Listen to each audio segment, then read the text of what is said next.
সবাইকে জানাই জয় যিশু। স্বর্গের জীবন্ত ঈশ্বরকে জানাই ধন্যবাদ। ঈশ্বর আমাদের আরো একটি সুন্দর দিনে সুন্দর মুহূর্তে সবাইকে একত্রিত করেছেন এবং ঈশ্বরের স্তবস্তুতি আরাধনা করার সুযোগ করে দিয়েছেন। তার জন্য ঈশ্বর পিতা পুত্র পবিত্র আত্মাকে জানাই অসংখ্য অসংখ্য ধন্যবাদ। আমি বিশ্বাস করি খ্রিস্টীয় ভাই বোন ঈশ্বরের আশীর্বাদে ও অনুগ্রহে আপনারা সবাই ভালো আছেন, সুস্থ আছেন। ঈশ্বরের সন্তানেরা, আজকের আবারও আমি এসেছি ঈশ্বরের জীবন্ত জীবিত বাইবেল পাঠ নিয়ে।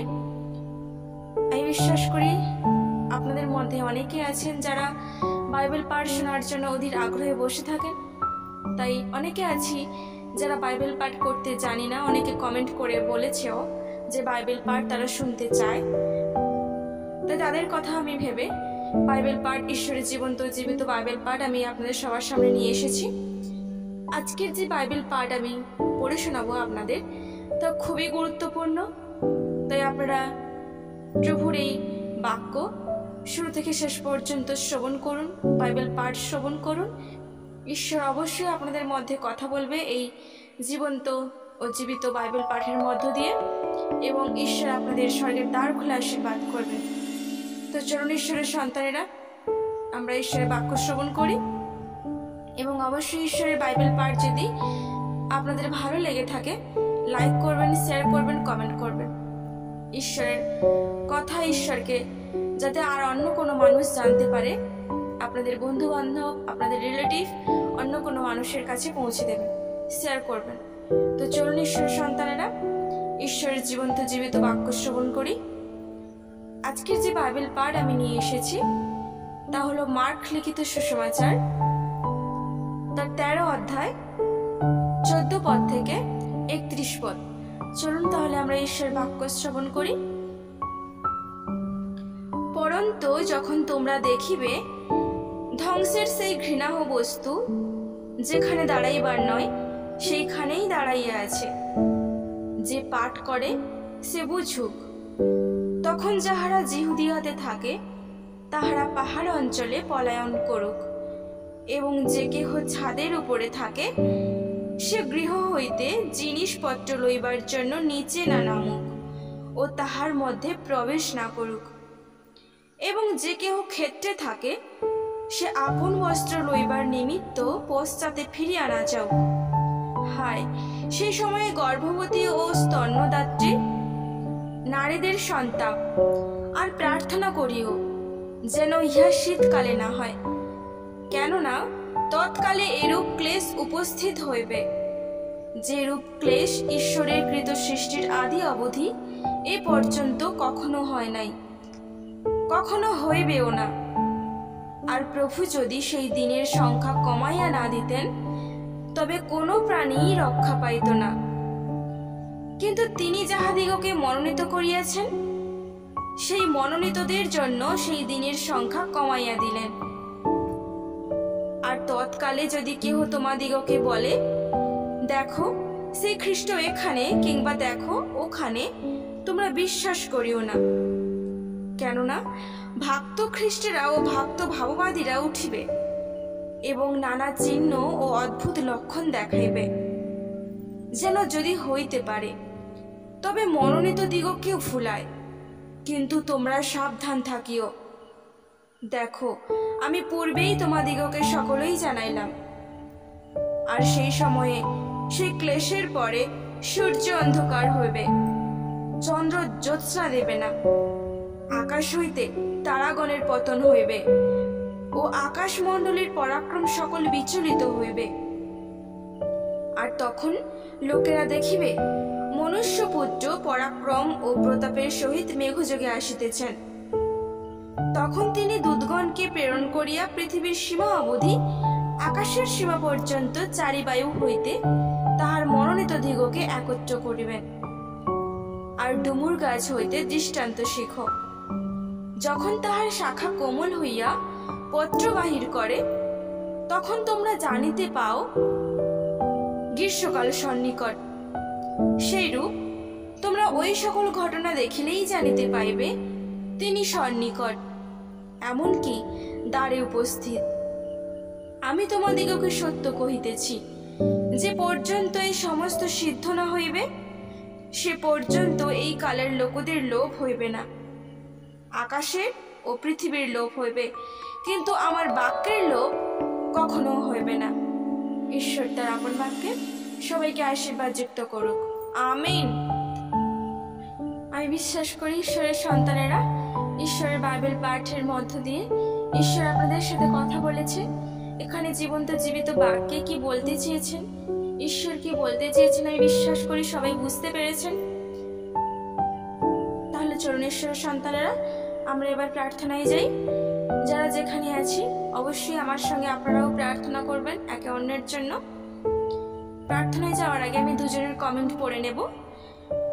একজন কমেন্ট করেছে ইউজার নাম দিয়ে একজন, আমি প্রথমবার মা হব, আমার 5 মাস চলছে, কিন্তু ডক্টর বলেছে আমার সন্তানকে না রাখতে।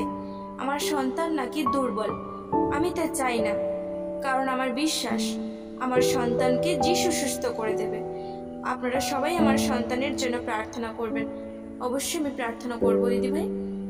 আপনার সন্তান, আপনি যদি ঈশ্বরকে বিশ্বাস করে থাকেন, যদি ঈশ্বরের বাক্য আপনার মধ্যে থাকে, আপনি যদি ঈশ্বরের কথা মতন জীবনযাপন করছেন, ঈশ্বরের মধ্যে আছেন, অবশ্যই ঈশ্বর আপনাকে অনেক অনেক আশীর্বাদ করবে।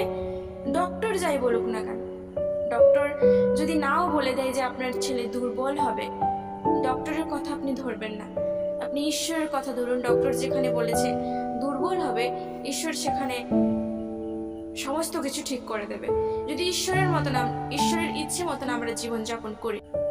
দিদিভাই আপনি ঈশ্বরের উপর বিশ্বাস রাখুন, প্রার্থনা করুন ঈশ্বরের কাছে, অবশ্যই আপনি এবং আপনার সন্তান সুস্থ থাকবেন, ভালো থাকবেন।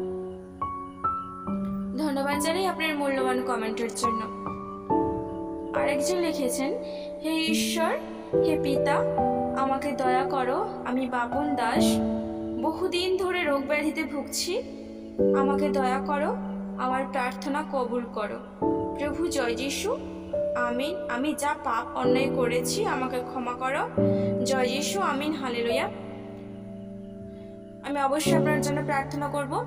আমি জানি না আপনি কি রোগে আক্রান্ত হয়েছেন বা কি রোগে ভুগছেন, ঈশ্বরের কাছে প্রার্থনা করি ঈশ্বর আপনাকে মঙ্গল করুক, কারণ আমাদের ঈশ্বর মঙ্গলের ঈশ্বর, কখনো অমঙ্গল আমাদের পিতা চায় না।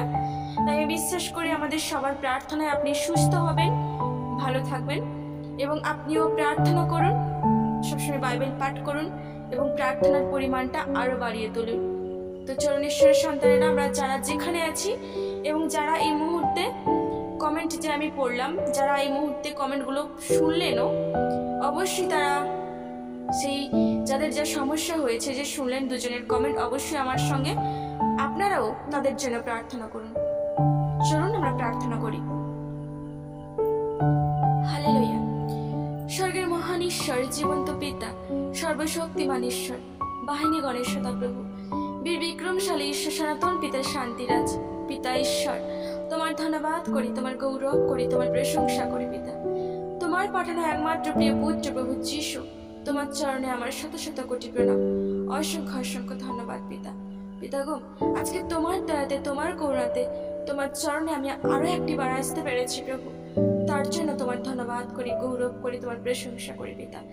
আমরা বেঁচে আছি, সুস্থ আছি, সমস্ত কিছু তোমার দয়াতে পিতা, তার জন্য তোমার ধন্যবাদ করি, তোমার গৌরব করি, তোমার প্রশংসা করি পিতা। পিতা গো, আমরা সবাই অধম পাপী, প্রত্যেকটা দিন, প্রত্যেকটা কথায় কার্যে আমরা পাপ করে চলেছি। সবার প্রথমে প্রভু তুমি আমাদের সকলের পাপ ক্ষমা করো, পাপ অপরাধ ক্ষমা করো পিতা, আমাদের স্পর্শ করো, সূচি করো।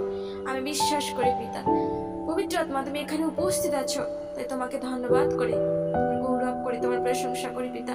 আমরা যাহা কিছু পাপ করেছি যৌবনে এবং যখন আমরা ছোট ছিলাম, যখন তোমাকে জানতাম না, যাহা কিছু পাপ করেছি পিতা, সকল পাপের তুমি ক্ষমা করো পিতা, আমাদের ধৌত করো, সূচি করো, পবিত্র করো পিতা। আশীর্বাদ করো, জীবনে যতদিন বাঁচবো যাতে তোমাকে ধরে রাখতে পারি, জীবনের শেষ দিন পর্যন্ত যাতে তোমাকে ধরে থাকতে পারি প্রভু, সে আশীর্বাদ করো। আমাদের সবার আত্মা আমি তোমার চরণে সমর্পণ করি, আমাদের ইচ্ছা নয় পিতা, তুমি তোমার ইচ্ছা অনুযায়ী আমাদের পরিচালিত করো, পবিত্র আত্মা দ্বারা পরিচালিত করো। আমাদের সবার হৃদয় অন্তর থেকে লোভ, লালসা, হিংসা, পরচর্চা, পরনিন্দা, রাগ সমস্ত কিছু দূর হয়ে যায় প্রভু যিশু নামেতে। শয়তানের যত পরিকল্পনা আছে আমাদেরকে নিয়ে, শয়তান গর্জনকারী সিংহের মতন বসে আছে প্রভু, আমাদেরকে কখন গ্রাস করবে। তাই শয়তানের সমস্ত পরিকল্পনাকে পবিত্র আত্মার আগুনে ধ্বংস করে মুহূর্তে প্রভু স্পর্শ করো। সবাইকে তুমি দয়া করো, সবার জীবনে যেখানে শয়তান কাজ করেছে সে শয়তান পবিত্র আত্মার আগুনে ধ্বংস হয়ে যাক এই মুহূর্তে প্রভু যিশু নামে প্রার্থনা চাইলাম। আমি বিশ্বাস করি পিতা তুমি আমার প্রার্থনা শ্রবণ করছো, তার জন্য তোমায় দিলাম অসংখ্য অসংখ্য ধন্যবাদ। শয়তানের সমস্ত পরিকল্পনাকে বাঁধি প্রভু যিশুর নামেতে। পিতা গো, আমি বিশ্বাস করি আমি যখনই তোমার সাথে কথা বলি তুমি তখনই আমাদের প্রার্থনা শ্রবণ করে থাকো, তার জন্য তোমার ধন্যবাদ করি, গৌরব করি, তোমার প্রশংসা করি। পিতা গো, এই মুহূর্তে প্রার্থনা করি সে তোমার সন্তান প্রভু, তার আমি নাম জানি না পিতা, তুমি তার নাম জানো, কারণ সবাই এই সমস্ত কিছু সৃষ্টিকর্তা তুমি পিতা, সবার নাম তোমার হাতের তালুতে লেখা আছে, সবাইকে তুমি সমস্ত কিছু তুমি সবাইকে চেনো পিতা, সবাই তোমার সন্তান। তাই প্রার্থনা করি প্রভু সেই সন্তানের, সেই সন্তান নাকি প্রথমবার প্রেগনেন্ট হয়েছে প্রভু, তোমার সেই মেয়ে প্রভু, ডক্টর বলেছে পিতা যে সে নর্মাল হবে না, সে দুর্বল হবে, সে বাচ্চা অসুস্থ হবে, দুর্বল হবে প্রভু। প্রভু আমি ডক্টর কি বলেছে জানি না, আমি তোমাকে জানি, তোমাকে চিনি। ডক্টর যেখানে না বলে তোমার সেখানেই তোমার শুরু হয় প্রভু, সেখানেই তোমার মিরাক্কেল শুরু হয়। তাই প্রার্থনা করে সেই বোন বা দিদি ভাইয়ের জন্য প্রভু, তাকে তুমি দয়া করো, তাকে তুমি করুণা করো, তার আত্মা আমি তোমার চরণে সমর্পণ করি, তুমি তার সকল পাপের ক্ষমা করো প্রভু, এবং তার বাড়ির বেড়াশোলে থাকো তুমি প্রত্যেকটা মুহূর্তে পবিত্র আত্মা তুমি স্পর্শ করো, তাকে টাচ করো, তাকে ছুঁয়ে দাও প্রভু, তার মা তাকে এবং তার সন্তানকে তুমি সুস্থ করো প্রভু, আঁকড়ে রাখো তোমার আপন পালকের নিচে, আবৃত করে রাখো প্রভু, যে তার সন্তানকে শয়তান আক্রমণ করতে না পারে প্রভু, তোমার ছায়াতে তাকে রাখো, তোমার দৃষ্টিতে তাকে রাখো প্রভু, দয়া করো সন্তানকে তুমি সুস্থ করো। আমি বিশ্বাস করি তুমি মুহূর্তে তাকে তার গর্ভে স্পর্শ করলে এবং তার সমস্ত দায়িত্ব তুমি নিলে প্রভু, তার জন্য তোমায় দিলাম অসংখ্য অসংখ্য ধন্যবাদ।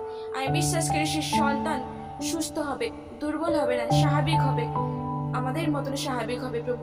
আমি বিশ্বাস করি তুমি আমার প্রার্থনা শ্রবণ করলে, তার জন্য তোমায় দিলাম অসংখ্য অসংখ্য ধন্যবাদ প্রভু। সেই বোনের সে যে দুঃখ পাচ্ছে, সে যে কষ্ট পাচ্ছে প্রভু, তার জীবনে তুমি মিরাক্কেল করো, সে যাতে সাক্ষ্য দিতে পারে তোমার নামেতে প্রভু, যে তার সন্তান ডক্টর যেখানে বলেছিল সে সন্তান দুর্বল হবে, সেখানে তোমার যাতে তার সন্তান যাতে স্বাভাবিক হয়, সুস্থ মানুষ হয় প্রভু, সে যাতে সাক্ষ্য দিতে পারে, সে সুযোগ তুমি করে দাও পিতা। কিন্তু দয়াতে মহান প্রভু, ক্রোধে দেহি প্রভু, তার সকল পাপ অপরাধ ক্ষমা করো প্রভু, চোখের জল তার নেত্রের জলকে তুমি মুছে দাও।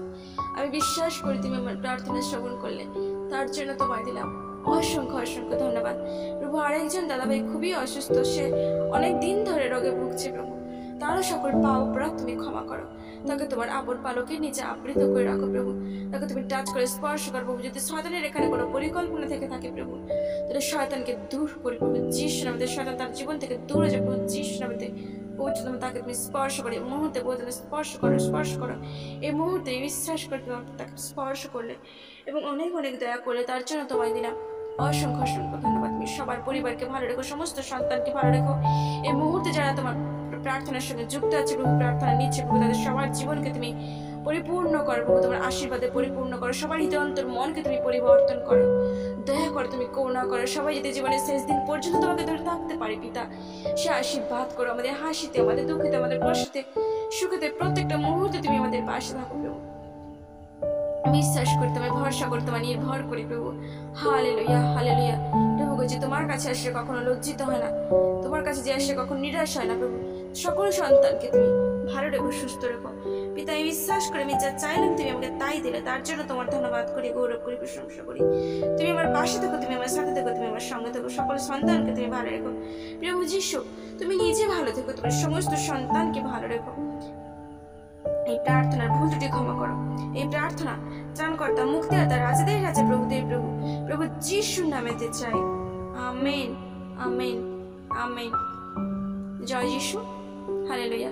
আমি বিশ্বাস করি ঈশ্বরের কাছে যে আমরা প্রার্থনা করলাম, আমি বিশ্বাস করি যে আপনারাও আমার সঙ্গে প্রার্থনা করেছেন।